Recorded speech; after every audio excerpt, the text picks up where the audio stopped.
Hello student, JEE main 2025 का ये question है कोऑर्डिनेट ज्योमेट्री का, जिसमें कि ए बी सी 3 कोऑर्डिनेट दिया हुआ है, 3 पॉइंट दिया हुआ है ट्रायंगल का। ए है 6,8 और बी जो है 10 cos alpha minus 10 sin alpha, C जो है -10 sin alpha minus 10 cos alpha. अब इसमें यह है कि हमको ऑर्थो सेंटर भी दिया हुआ है 0,9, तो पूछ रहा है कि साइन अल्फ़ा का स्क्वायर इंटू 100 बता दीजिए। अब यहाँ पे हम लोग देख पा रहे हैं कि इसमें बहुत ऑब्जर्वेशन करने पे बहुत जल्दी से बन जाएगा क्वेश्चन। कैसे? तो यहाँ पे ऑब्जर्वेशन ये करना है कि जो तीनों पॉइंट है, तीनों पॉइंट में बहुत ख़ास तरह का पॉइंट है 6,8। ये जो तीनों पॉइंट है हम देख पा रहे हैं कि अगर यहाँ पे ऑरिजिन लेते हैं और तीनों पॉइंट लेते हैं तो ओ बी का स्क्वायर, ओ बी निकालते हैं और ओ सी निकालते हैं। ओ बी कैसे निकलेगा? ये दोनों पॉइंट दिया हुआ है, अब ये दोनों पॉइंट के बीच का डिस्टेंस निकालना है, तो 10 cos अल्फ़ा का स्क्वायर माइनस 10 sin अल्फ़ा का स्क्वायर। अब यहाँ पे देख रहे हैं cos square alpha plus sin square alpha है, क्योंकि 100 तो कॉमन निकल जाएगा दोनों में। तो sin square alpha plus cos square alpha कितना होता है? 1। तो इस कारण से क्या होगा कि हमारा ओ बी का लेंथ आ जाएगा 10, उसी तरीके से ओ सी का लेंथ भी कितना हो जाएगा? 10। तो अगर तीनों लेंथ सेम है, इसका मतलब है कि ओ ऐसा पॉइंट मिला जिसका डिस्टेंस ए से बी से और सी से सेम है। इसका मतलब है कि ओ क्या बन गया? ओ हमारा बन गया सरकम सेंटर।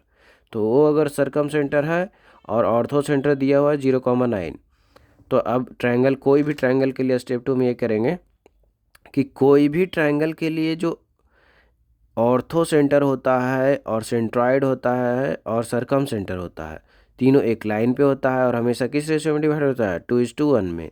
तो अगर हमको एच दिया हुआ है और सी दिया हुआ है, तो क्या हम जी निकाल सकते हैं? बिल्कुल। सेक्शन फार्मूला लगा के, सेक्शन फार्मूला जब लगाएंगे तो क्या निकल जाएगा? जी। कैसे निकलेगा? 2 को गुना करेंगे 0 के साथ, 1 को करेंगे 0 के साथ, बटे 2 + 1 3। तो यहाँ पे करने पे क्या मिल जाएगा? X coordinate. 2 को गुना करेंगे 0 के साथ, 1 को गुना करेंगे 9 के साथ, बटे 2 + 1 3। तो यहाँ से सेक्शन फार्मूला लगाने से जी मिल गया 0,3। तो ये आ गया क्या? सेंट्रॉइड। अब अगर 3 पॉइंट दिया हो ए बी सी, तो क्या हम तीनों पॉइंट देने पे सेंट्रॉइड निकाल सकते हैं? बिल्कुल। 3 पॉइंट अगर दिया रहता है तो सेंट्रॉइड का फॉर्मूला होता है x1 + x2 + x3/3 y1 + y2 + y3/3। तो यहाँ पे 3 पॉइंट दिया हुआ था, तो सेंट्रॉइड तीनों पॉइंट की हेल्प से निकाल लिए कि 6 + 10 cos alpha minus 10 sin alpha बटे 3, 8 - 10 sin alpha minus 10 cos alpha बटे 3। अब दो तरीके से सेंट्रॉइड निकला है। अब दोनों तरीके से सेंट्रॉइड एक ही ट्रायंगल का निकला है, तो दोनों क्या होगा? सेम। तो अब क्या कर देंगे कि दोनों में कंपेयर कर देंगे।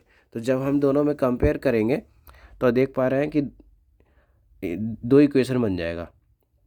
दूसरी तरफ से आ रहा था सेंट्रॉइड 0 और पहले तरफ से इतना आ रहा था, तो इतना बराबर 0 होगा तो 3 उधर चला गया, तो एक इक्वेशन बन गया। दूसरे में सेंट्रॉइड का बाई कोऑर्डिनेट आ रहा था 3 और इधर से आ रहा था इतना, तो इसको 3 को उधर भेज देंगे तो 9 हो जाएगा। तो ये 9, तो ये दूसरा इक्वेशन बन गया। तो ये 3 और 4 2 इक्वेशन बन चुका है। हमको चाहिए फाइनल साइन अल्फ़ा का वैल्यू। तो इसमें हम देख रहे हैं कि साइन अल्फ़ा कॉस अल्फ़ा दोनों है। तो हम क्या करेंगे कि 10 cos अल्फ़ा है और इसमें -10 cos अल्फ़ा है। तो अगर दोनों इक्वेशन को जोड़ते हैं तो क्या हो जाएगा? 10 cos अल्फ़ा और -10 cos अल्फ़ा अपने आप कट जाएगा, और 8 से कितना हो जाएगा? 14, और -10 sin अल्फ़ा और -10 sin अल्फ़ा -20 sin अल्फ़ा हो जाएगा, और इधर 0 + 9 कितना हो जाएगा? 9।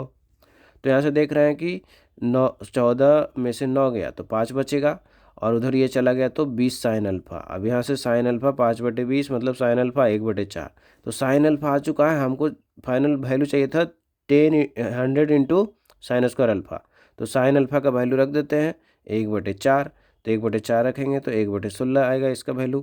तो 100/16 मतलब 25/4। तो फाइनल जो पूछ रहा था 100 साइन स्क्वायर अल्फ़ा का वैल्यू कितना आ गया? 25/4।